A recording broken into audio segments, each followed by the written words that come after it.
If you've ever had somebody challenge you or put you under pressure in a conversation or call, and you felt yourself freeze or tense up or trip over your words, this video is for you. Because in that moment, most people think that it's because of the specific words that they said that caused the other person to lose respect for them. That's not what happened. In reality, you could have told them that you crapped your pants and it wouldn't have been any better than you saying the perfect words in that situation. Because real authority isn't built by being perfect. It's built by remaining emotionally stable under pressure. And in this video, I'm going to show you exactly how to do that. My name is Nick Lutalo. I teach communication. This stuff took me years to learn, and you get to learn it in like 15 minutes. So the way that we're going to do this is we're going to start by going over how to break through the thinking patterns that stop you from being able to stay emotionally stable under pressure. And then we'll go into the body language and the verbal fixes that you need to make so that you can implement this as soon as you're done with this video and also make lasting changes.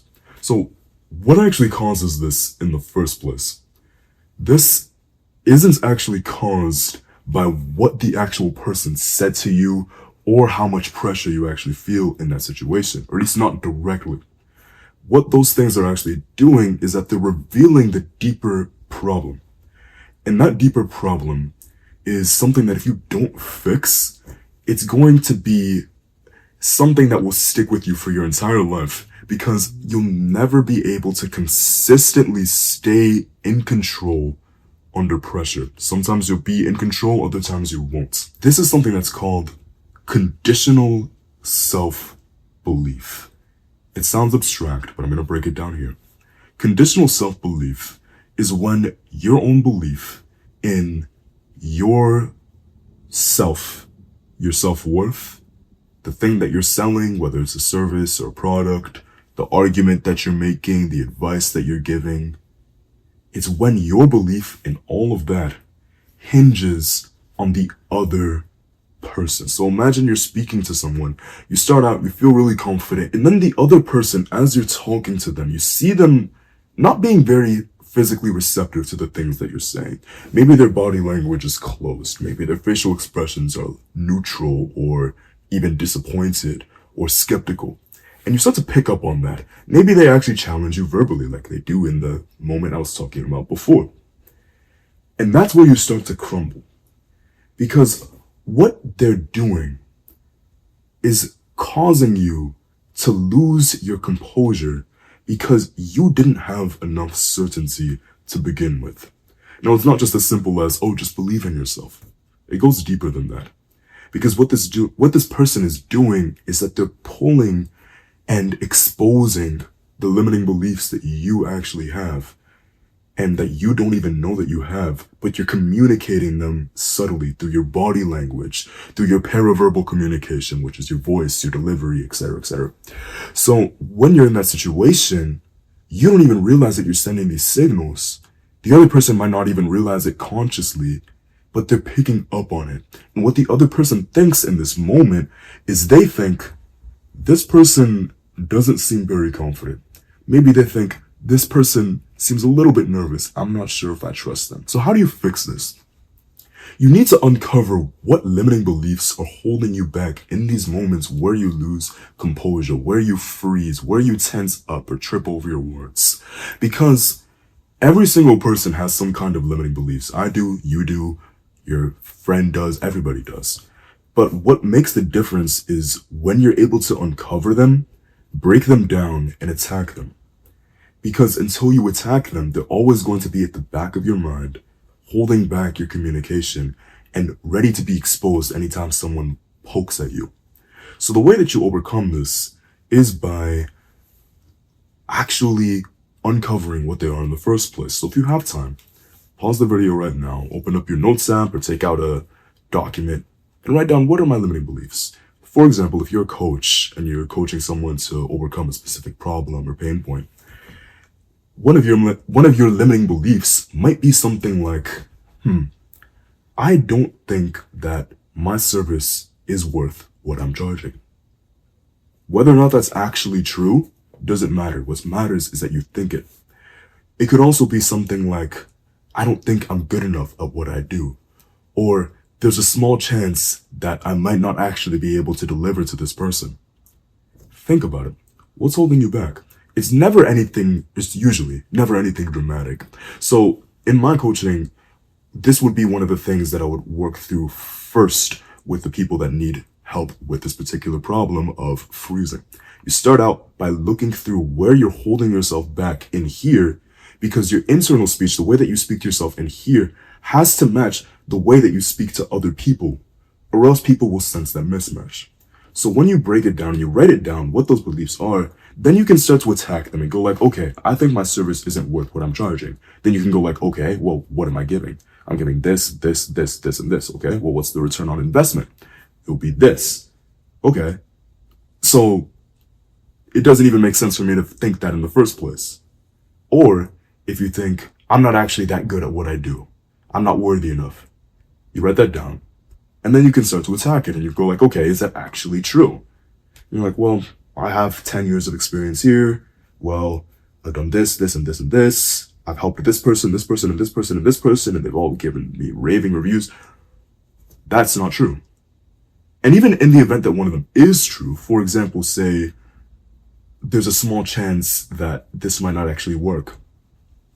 Well, then, if that's true, then fix it. Go like, okay, what can I do to fix that and make it so that there actually is a near 100% chance that it does work. And then if not, I can give a guarantee or something like that. But when you attack it, then you get to see it for what it really is, because a lot of the time it's very abstract. It's in your head. You don't know what it is. But when you look at what it specifically is, then you can overcome it. And once you've overcome the limiting beliefs that are holding you back in your communication and being subtly communicated to the person that you're speaking to, what can you do in your body language and in the actual words that you say to communicate and stay composed under pressure? Because it's not just the mental, you have to know what to do with your body and with your words. With your body language, what does someone who's in control look like? I'm going to use the analogy or the metaphor of a predator, and I'm not talking about human predators, I'm talking about animals. Look at the animal kingdom. If you look at the way a prey moves, so a squirrel or a rabbit, look at their body language. They're jumpy, looking all over the place, fidgety, because they have to be. They're in survival mode. For a predator, like a lion or a wolf, they're slow. They're deliberate in their movements. And when they do need to move fast, that's when they do it. Not because they're constantly in survival mode, but because they're deliberate in their movements. That's what you should be like. The thing is, most people put themselves in survival mode without even realizing it. And the way that this shows in your body language is through incredibly weak movements. You'll be jumpy, you'll be fidgety, you'll be doing what's called soothing behaviors, where you have pressure or some unresolved conflict inside of here. And what that does is that it causes you to do some kind of weird movement. Maybe it might be something like this to soothe your body down. Maybe it might be touching your face. Maybe it might be something as on the nose as biting your nails or something like that. Who knows? Everyone has some specific soothing behavior that they do in those particular situations. Some people, it's tapping their foot. What is it for you? It helps if you have someone to give you feedback or look at you specifically. I can't do this because we're on a video right now, but if you want to work with me, you can check out the link in my bio. But what specifically in your body language is holding you back in these moments? Where are you being jumpy and fidgety? Because the way that you can improve this is by slowing down, moving more like a lion would. That sounds very corny now that I put it out loud, but you get the idea. If you move slower, you slow down your movements. Say, for example, someone else was in the room right now. They called my name from over there. Instead of going like, yeah, when they call my name, I'll be like, they say, Nick. And I go like, yeah, what's up? That's how you should be moving. Because that gives off an aura of control. Someone who's in control doesn't need to rush. And then when you take your time and you slow down, that even gives you more time to give better answers. Someone asks you a question that challenges you, for example, you pause. not only does that show that you haven't been affected by what they said, but it also gives you time to think about an even better answer. You're not speaking fast, you're taking your time. That's what shows control with your body language. Now, that is just a tip of the iceberg for body language. But in this particular situation, that should be what you need to know. But if you want to learn more about body language so that you can radiate more authority and confidence, check out the link in the description. I have a free school community that has a free guide on body language that should give you all that you need for improving your body language in these kinds of high-stakes situations.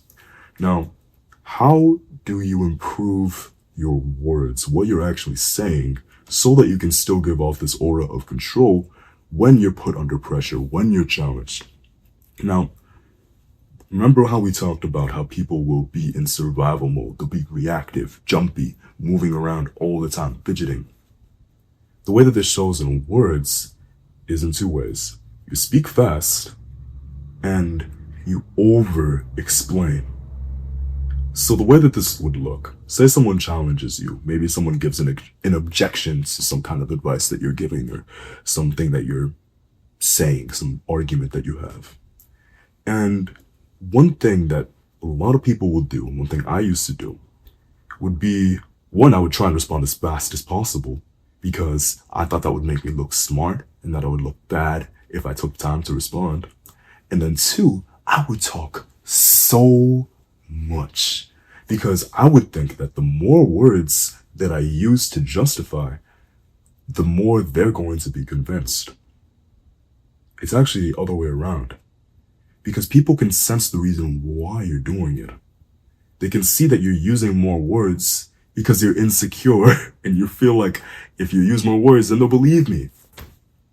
So how many words should you use and how fast should you respond? So when responding, take your time, pause for a second like we talked about before, and in that moment, that's when you can think about the best response that you can give.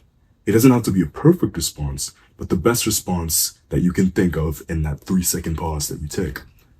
And that best response is the response that uses as many words as you need. I'm not going to tell you to just use less words in general, because that's not helpful. You could say a 2-sentence or 2-word response, and it would be just as unhelpful as saying a 2,000-word response. But if you use as many words as you need, which a lot of the time happens to be way less than you think it is, then you end up being a lot more convincing, especially in those situations where you've been challenged. That's where you make more of an impact. Now, to put this into practice and to make this less abstract, I want to give you an example. I want to tell you a story. So imagine you have a private jet. We're going to be aspirational here. And imagine you have a pilot that you normally use. And for some reason today, this pilot happens to be on family leave. So you have to pick somebody else that you've never worked with before. You don't know very much about the guy, but it's fine. We'll use this guy. Midway through the flight, you're taking a nap and you wake up from your nap to a bunch of shaking. Worst turbulence you've ever seen in your entire life. The things are falling off the table that you have in front of you. You look out the window, you see dark clouds, lightning, thunder, and you're like, oh my gosh, I'm going to die. So you walk up to the captain's quarters, even though you're not supposed to be walking when there's turbulence, but it's fine. You knock on the door, open it, and you're like, hey, is everything good in here? And the pilot instantly turns around, yeah, everything's fine. And you're like, are you sure? And they're like, yeah, it's just a little bit of turbulence. Everything's gonna be okay. How would you feel? You probably feel like you're going to die. You probably start texting your family members going like, hey, I love you. You'd be pretty freaked out in that moment. Now imagine if instead you knocked on the door. You're like, hey, is everything good in here? And the pilot slowly turns his head. He's like, yeah, everything's fine. And you're like, are you sure? And the pilot's like, yeah, it's just a little bit of turbulence. Everything's gonna be okay. How would you feel in that situation? you probably feel a lot less scared. And when you land, you would think that that second pilot was in control the whole time and that you weren't in any danger. But for the first pilot, when you landed, you would think that it was just luck that you survived and you would never hire that first pilot again. This is the power of staying in control under pressure and when you're challenged. Hope you have a great rest of your day. Check out this video right here if you have trouble communicating your authority when you speak. And remember, don't overthink it. You're a lot better at speaking than you think that you are. Have a good one.